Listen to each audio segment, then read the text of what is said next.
আজ মঙ্গলবার 14ই জ্যৈষ্ঠ 2024 সালের 28শে মে ধনুরাশি ধনুলগ্ন স্যাজিটেরিয়াস সাইন জাতক জাতিকাদের আজকের দিনটি কিন্তু এক প্রকার বেশ কাটতে চলেছে।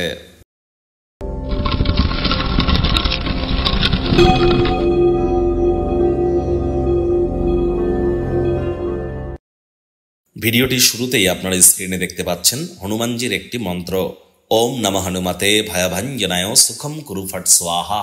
এটি সকাল দুপুর সন্ধ্যা 3 বেলা 108 বার করে জপ করুন, নিরামিষ খান বা উপোস থাকুন এবং সারাটা দিন হনুমানজির নাম জপ ধ্যান আরাধনা করে কাটান। তবে হনুমান চালিসা জপ করার আগে পারমিশন না নিয়ে যেন করবেন না, প্রকৃত প্রসেস কিন্তু আছে, অন্যথায় ক্ষয়ক্ষতি কিন্তু হতেই পারে। এই জ্যৈষ্ঠ মাসের প্রত্যেকটি মঙ্গলবারকে বলা হয়েছে বৃদ্ধ মঙ্গলবার বা বড় মঙ্গলবার। এই মঙ্গলবারের দিনগুলি কিন্তু হনুমানজির নাম জপ ধ্যান আরাধনা করবার জন্য, ঠিক যেমন শ্রাবণ মাস দেবাদিদেব মহাদেবের, কার্তিক মাস এবং ঠিক যেমন কার্তিক মাস হরিবিষ্ণুর, আশ্বিন মাস দেবী দুর্গার, ঠিক তেমনই কিন্তু জ্যৈষ্ঠ মাস হচ্ছে হনুমানজির নামে সমর্পিত। হনুমানজির নাম জপ ধ্যান আরাধনা করুন, হনুমান মন্দিরে নিজের নাম গোত্র ধরে পুজো দিন, রেড কালারের ড্রেস পরুন, অত্যন্ত উপকৃত হবেন। ভাগ্যমিটার আজ আপনাদের বলছে 7.5 আউট অফ 10, ভাগ্য আপনাদের অনুকূলেই থাকবে।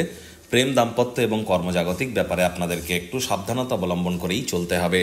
শুভ সংখ্যা থাকছে 8, শুভ রং থাকবে কালো এবং নীল। আজ কায়িক পরিশ্রম হলেও শরীর মনে সতেজতা এবং তরতাজাই কিন্তু আপনারা অনুভব করবেন। দীর্ঘদিনের পুরনো রোগশোক অসুস্থতা থেকে আজ মুক্তি পাওয়ার দিন, পরিত্রাণ পাওয়ার দিন। অর্থগত ব্যাপারে আয় ইনকাম আজ আপনাদের বাড়বে। আর্থিক লেনদেন বিনিয়োগের জন্য দিনটি আপনাদের পক্ষেই থাকছে। নতুন উদ্যোগ পরিকল্পনার পাশাপাশি নতুন নির্মাণ কার্যের শুরুয়াত আজ করা যেতেই পারে। দীর্ঘস্থায়ী লাভের জন্য স্টক বা মিউচুয়াল ফান্ডে অর্থ আপনারা বিনিয়োগ করতেই পারেন। চাকরিজীবী যারা আছেন অফিসে কম কথা বলে কাজ বেশি করুন, মনের থেকে মস্তিষ্ককে বেশি দাম দিন। কোনো প্রকার অফিস পলিটিক্স বা গসিপিংয়ের অংশ যেন হবেন না, বসের কুনজরে পড়ে যেতে পারেন। বিজনেসম্যানেরাও অবশ্যই আপনাদের কাজকর্মের দিকে কঠোর সজাগ দৃষ্টি বজায় রাখুন।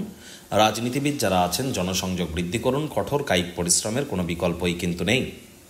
শিক্ষার্থী বিদ্যার্থীদের পড়াশোনায় মনোযোগ আরও বৃদ্ধি করতে হবে। উচ্চশিক্ষার জন্য যারা বিদেশ যাত্রার কথা ভাবছিলেন, ভাগ্যদেবী আজ আপনাদের পক্ষে নেই। আজ আপনাদের সন্তান সন্ততি থেকে থাকলে তাদের দিকে কঠোর সজাগ দৃষ্টি বজায় রাখুন। অসৎ সঙ্গে কিন্তু চলেই যেতে পারে, চোখে চোখ রেখে খুব ইজিলি মিথ্যে কথাও বলে দিতে পারে। প্রেমিক প্রেমিকা, স্বামী স্ত্রী উভয়ের ক্ষেত্রেই বলবো রূঢ় বাক্যের প্রয়োগ, অশ্লীল ব্যবহার যেন করবেন না। তৃতীয় কোনো ব্যক্তিকে সম্পর্কের মধ্যে যেন প্রবেশ করতে দেবেন না, সম্পর্কের দুর্বলতা আরও কিন্তু বেড়ে যেতে পারে। শত্রুপক্ষ বিরোধী পক্ষ আজ খুব একটি শক্তিশালী থাকছে না। পরিবার পরিজন, নিকটে স্থানীয় ব্যক্তিবর্গ, বন্ধু স্বজন সকলের সাথেই ভাব ভালোবাসা বাড়বে। পরিবারের প্রতি সকল প্রকার দায়িত্ব সঠিক সময়ের মধ্যে সুনিপুণভাবে আপনারা পালন করতে চলেছেন। ডমিনেটিং নেচারের যেন ভুলেও হবেন না।